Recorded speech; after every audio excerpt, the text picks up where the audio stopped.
આવો સત્સંગ હોય, આવી એકતા હોય, જગતની અંદર કોઈ પણ સંપ્રદાય હોય, કોઈ પણ ધર્મ હોય, પણ એની અંદર ગુરુ તત્વ એવું એક સમાયેલું છે કે સબ ગટ મેરા સાહેબા કોઈ ગટ ખાલી નહીં, બલિહારી વા ગટકી કે જીસ ગટ પર ગટ ગટા શરીર, તમામ શરીરની અંદર પરમાત્મા બિરાજમાન છે, પણ જેના ઘટની અંદર પ્રગટ થાય એ ઘટની બલિહારી છે. બાકી તત્વ તો બધામાં સરખું છે. સંતો તો ખૂબ એમની વેદના ભજન રૂપે પણ વર્ણન કરે છે. એ જીવની સરણી એ મેલીને જગમાં ઉભા રે, ચડનારા કોઈ એ ના મળ્યા રે. આ હાકડી આખી હરોળમાં બેઠા છે ને, એ મહાપુરુષો કે છે કે અમે તો નિસરણી મૂકીને જગમાં ઉભા છે, આવી ગાદીનું સ્થાપન કરીને બેઠા છીએ, પણ ચડનારા કોઈ ના મળ્યા. પણ એવું નહીં, પણ આપણે બધા ચડેલા છીએ, એટલે બેઠા છીએ. એટલે આમ તો અમારા રાજુભાઈ સાહેબ એક વર્ષથી અમારી ઈચ્છા હતી. આમ તો અમારા આપણું અહીંયા જે મહાદેવનું મંદિર છે ને, વાડી છે, ત્યાં ઈચ્છા હતી પહેલા, ત્યારે આ સંબંધ નહોતો થયો. એક વર્ષથી જે ઈચ્છા હતી કે હાલોલ મંડળ સાથે જો આટલો સંપર્ક થયો હોય તો એમને એક આપણે સેવાનો લાભ આપવો છે. છેવટે રાજુભાઈનું ઘર નક્કી કર્યું અને છેવટે પાછું જ્યાં હતું ત્યાં પાછું આવ્યું. એટલે સોનામાં સુગંધ મળે એમ અહીંયા નાતો વધારે દ્રઢ થયો. આમ તો હતો જ, પણ પાછો નાતો બાબુભાઈ સાહેબ દ્રઢ થયો. આવા વડીલો બેઠા હોય પછી શું જોવાનું હોય. હમણાં આપણા સાહેબે સરસ વાત કરીને કે જોજો રે ગુરુજી અમારો સાથ ન છૂટે. એટલે આ જે ગુરુ તત્વ એવું છે કે અજર અમર અખંડ છે, એની સાથે આપણે તાદાત્મ્યને જોઈન્ટ કરવાનું છે. અને એ કરવા માટે આમ તો હું ઘણીવાર કહું છું કે સનાતન આ જે ધર્મ છે મહામંડળ, કોઈ બી જગ્યાએ રાજુભાઈ સાહેબ આમ ક્યાંક ભૂકંપ થાય એટલે વૈજ્ઞાનિકો એનું એપી સેન્ટર શોધે કે ભાઈ આ ભૂકંપ થયો પણ કઈ ત્રિજ્યામાં, કઈ જગ્યાએ ને કેટલી જગ્યાએ થયો છે અને એનું કેન્દ્ર બિંદુ ક્યાં છે. એટલે હું ઘણીવાર કહું છું કે મહામંડળનું જે કેન્દ્ર બિંદુ છે ને, ભૂકંપ થાય તો હાલોલમાં આવવું પડે કે ભાઈ અહીંયા કઈ થયું છે ભરતભાઈ. એટલે ધન્યવાદ છે આવા પુરુષોને. અને ખરેખર તો સદગુરુ કબીર સાહેબના સિદ્ધાંત પ્રમાણે અમારા પરમ પૂજ્ય શિવાનંદ સાહેબ અહીંયા બિરાજમાન છે, અમારા કાકાશ્રીઓ પણ બિરાજમાન છે કે સાહેબ સબકા બાપ હૈ બેટા કિસી કા નહીં, જો બેટા હો કે અવતરે હો તો સાહેબ નહીં.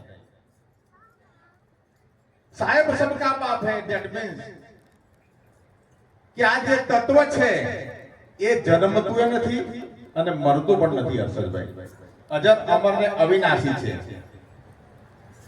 પણ આજે આપણે સાંજથી જે બેઠા છીએ અને આ જે ભક્તિના જે પદ ગાઈ રહ્યા છીએ, એટલે કે વિચાર કરો રાજુભાઈ સાહેબ કે આ લાગે છે કોને? કારણ કે શાસ્ત્રોના સંતો એમ કે છે કે આ જે પાંચ તત્વનું જે ભૌતિક શરીર છે એ તત્વ તો તત્વમાં મળવાના છે, આત્મા અજર અમર ને અવિનાશી છે. તો આ કરીએ છે કોના માટે અને આ પામે કોણ અને લાગે કોને? આ ખૂબ મહત્વનો પ્રશ્ન છે. કારણ કે નરસિંહ મહેતાએ પણ છેલ્લે કહ્યું કે જો લગી આત્મતિંજ હો નહીં તો લગી સાધના સર્વ જુઠી. એટલે છેવટે પાછું આપણા ઉપર જ આવે કે આપણે કોણ છીએ, ક્યાંથી આવ્યા છીએ, શું કરવાનું છે ને આપણું કર્તવ્ય શું છે. એ જ્યાં સુધી આપણા મગજમાં નહીં ઠરે અને આવા સાચા ગુરુનું શરણું નહીં આવે ત્યાં સુધી આપણને સાચી માહિતી મળવાની નથી. છતાં કરેલી મહેનત ફોગટ જતી. અને આ જે આપણો ધર્મ છે એ તો એટલો મહાન છે કે ભાઈ સત્ય સનાતન ધર્મ અને એમાં પાછું મહામંડળ. એટલે કહેવાનો મતલબ એવો છે કે આ જે આની અંદર જે આપણે ચીલાચાલુ જે સંપ્રદાય હોય એના કરતા આની અંદર ગુરુ ભક્તિ છે, અને ગુરુ ભક્તિની સાથે સાથે સંતોની સેવા છે અને કઈ રીતે આ જે બેનર જેને કહેવામાં આવે અને આ જે પહેલું પગથિયું આવે, કારણ કે જે બેસતા જેને ખબર નહીં હોય, જેને સેવાની ખબર નહીં હોય, જેને બંદગીની ખબર નહીં હોય, ત્યાં આત્મ તત્વની વાત તો બાજુ પર રહે. પ્રથમ ભક્તિ સંતન કર સંગા, દૂસરી ભક્તિ મમ કથા પ્રસંગા. એટલે પહેલી ભક્તિ સંતોનો સંગ કરવો અને બીજી ભક્તિ આ સંતોનો આવો સમાગમને મેળાવડો કરવો. એટલે આપણે સ્ટેપ બાય સ્ટેપ પગથિયું આપણે વધી ગયેલા છીએ, નથી બધા એવું નહીં. અને જ્યારે આવું સમન્વય થતું હોય ત્યારે આમ તો આપણો આત્મા ગદગદિત થાય. કેટલી સંખ્યા હતી સાહેબ, સાંજે તમે જુઓ તો અહીંથી ત્યાં સુધી અમારે ગુરુવારના દિવસે આયોજન કરવા માટે બાપુ આપણે બેઠા, એમાં એક પણ વધ્યું નથી કે એક પણ ઘટ્યું નથી. અને ધન્યવાદ અમારા આ રાજુભાઈ સાહેબના મહામંડળના જે છે સભ્યો, હાલોલ મંડળના, અને એમના થકી આજે પ્રોગ્રામ ખૂબ સરસ સોનેરી અહીંયા ગયો. એટલે અમારી પાસે તો કોઈ શબ્દો નથી, મારે તો આજે કંઈ બોલવાનું હોય જ નહીં. પણ રાજુભાઈને બી ટેવ પડી ગઈ છે કે હવે સાહેબ બોલે, બાકી આજે અમારે આગળ તો કંઈ બોલવાનું હોય નહીં. કારણ કે આપ તો બધા મહાન પુરુષો છો, તત્વવિદ છો, તત્વવિદ છો. અમારા નારાયણભાઈ સાહેબ પણ ગોધરાથી પધાર્યા છે અને એવો રિટાયર્ડ પ્રિન્સિપાલ છે, એ પણ જ્ઞાનના ખૂબ દાદા છે. એટલા માટે સંતોએ કહ્યું છે, અરે ધરમ ડુંગર ધીરે ચડીએ રે પામર પ્રાણી, ધરમ ડુંગર ધીરે ચડીએ રે પામર પ્રાણી, ધરમ ડુંગર ધીરે ચડીએ રે પામર પ્રાણી, ધરમ ડુંગર ધીરે ચડીએ રે પામર પ્રાણી, ધરમ ડુંગર યતિ નો વાતો ચૂકો, ધરમ ડુંગર યતિ ઊંચો, માર્ગ એનો વાંકો ચૂકો, ધરમ ડુંગર યતિ ઊંચો, માર્ગ એનો વાંકો ચૂકો. ધરમ ડુંગર યતિ ઊંચો, માર્ગ એનો વાંકો ચૂકો. અનુભવીને સાથે લઈએ રે પામર પ્રાણી, સાથે લઈએ રે પામર પ્રાણી, અનુભવીને સાથે રે પામર પ્રાણી. આનો હરિઓને સાથે લઈએ રે પામર હરે ધરમ ડુંગર ધીરે ચડીએ રે પામર પ્રાણી, ધરમ ડુંગર ધીરે ચડીએ રે પામર પ્રાણી, અરે ઉતાવળ ના કરીએ ખોટી, માથે પડશે મહેનત મોટી. ઉતાવળ ના કરીએ ખોટી, માથે પડશે મહેનત ખોટી. અરે ઉતાવળ ના કરીએ ખોટી, માથે પડશે મહેનત મોટી.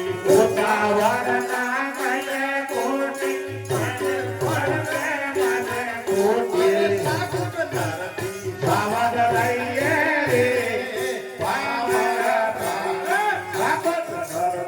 સાવધ રહીએ રે પામર પ્રાણી, સાગર નરથી સાવધ રહીએ રે પામર પ્રાણી. ધરતી સાવધ રહીએ રે પામર પ્રાણી, અરે સાધુ સંતની સેવા કરીએ, સત્સંગનો લાવો લઈએ. સાધુ સંતને સેવા કરીએ, સત્સંગનો લાવો લઈએ. સાધુ સંતની સેવા કરીએ, સત્સંગનો લાવો લઈએ. સાધુ સંતને સેવા કરીએ, સત્સંગનો લાવો લઈએ. ગોરંગાથી દૂર રહીએ રે પામર પ્રાણી, ગોરંગાથી દૂર રહીએ રે પામર પ્રાણી, ગોરંગાથી દૂર રહીએ રે પામર પ્રાણી. દૂરથી દૂર રહીએ રે પામર પ્રાણે સવારમાં તો વહેલા ઉઠી ભજન કરીએ ગુરુમુખી. સવારમાં તો વહેલા ઉઠી ભજન કરીએ ગુરુમુખી. સવારમાં તો વહેલા ઉઠી ભજન કરીએ ગુરુમુખી. સવારમાં તો વહેલા ઉઠી ભજન કરીએ ગુરુમુખી. ભજન નિજ કરીએ રે પામર પ્રાણી. ભજન એક કરીએ રે પામર પ્રાણે. ભજન નિજ કરીએ રે પામર પ્રાણી. ભજન નેતા કરીએ રે પામર પ્રાણે. એકાંતે જઈ આસન કરીએ સુતા સાથે ધ્યાન ધરીએ. એકાંતે જઈ આસન કરીએ સુતા સાથે ધ્યાન ધરીએ. એકાંતે જઈ આસન કરીએ સુતા સાથે ધ્યાન ધરીએ. એકાંતે જઈ આસન કરીએ સુતા સાથે ધ્યાન ધરીએ. આતપ તત્વ જાણી લઈએ રે પામર પ્રાણી. આતમ તત્વ જાણી લઈએ રે પામર પ્રાણે. આતપ તત્વ જાણી લઈએ રે પામર પ્રાણી. જાણી લઈએ રે પામર અરે દાસ દિનેશ કે કથી અનુભવ વિન આરો નથી. કબીર કહે કાતે આનો ભલ વિનયારો નથી. દિનેશ કહે કથી અનુભવ વિન આરો નથી. કબીર કહે કાતે આનો ભલ વિનયારો નથી. અમે રૂપ જો મારીએ ગાડી. દેવ પર માજો માર્યા રે પામર પ્રાણે. દેવ પર માજો માર્યા રે પામર પ્રાણે. ધર્મ ડુંગર ધીરે ચડીએ રે પામર પ્રાણે.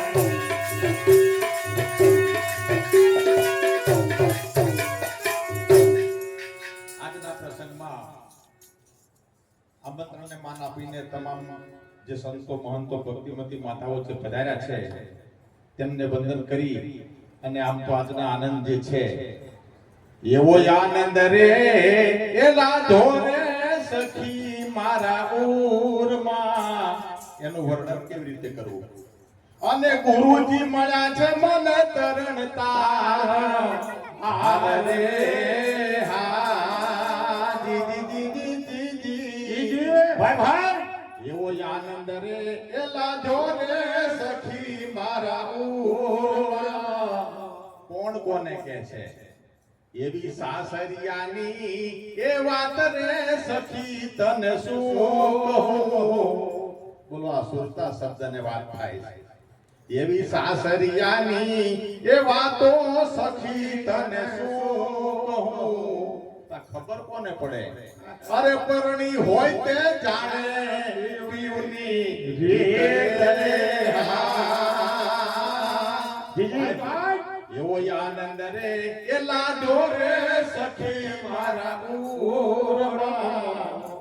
તો જ્ઞાન થયું છે ખબર કોને પડે અને ખબર પડી હોય તો એકબીજાને કેવી રીતે વાત કરે. અરે મૂંગાની એ વાતો રે મૂગો સુજાણશે. બોલો મૂગો માણસ હોય અને ગોળ ખાતો હોય તો એનું વર્ણન કેવી રીતે કરે કારણ કે શબ્દ તો નીકળતો નથી. બોલો અરે મૂંગાની એ વાતો રે મૂગા સુજાણશે. એટલે આ જે ગુરુના શબ્દો છે આવા સંતોની જે વેદના છે ધન્યવાદ આવા મહાપુરુષોને. આપણે એમના ડગલે ડગલે ચાલીએ અને હાલોલ મંડળના ચરણોમાં વંદન કરી અને મારી વાણીને વિરામ આપું છું. બોલો સદગુરુ દેવની જય. બોલીએ સદગુરુ કબીર સાહેબ દેવની જય. બોલીએ સદગુરુ કબીર સાહેબ કી જય. ધન્યવાદ. ખૂબ ખૂબ આભાર દિનેશભાઈ સાહેબના તાળીઓથી વધાવીને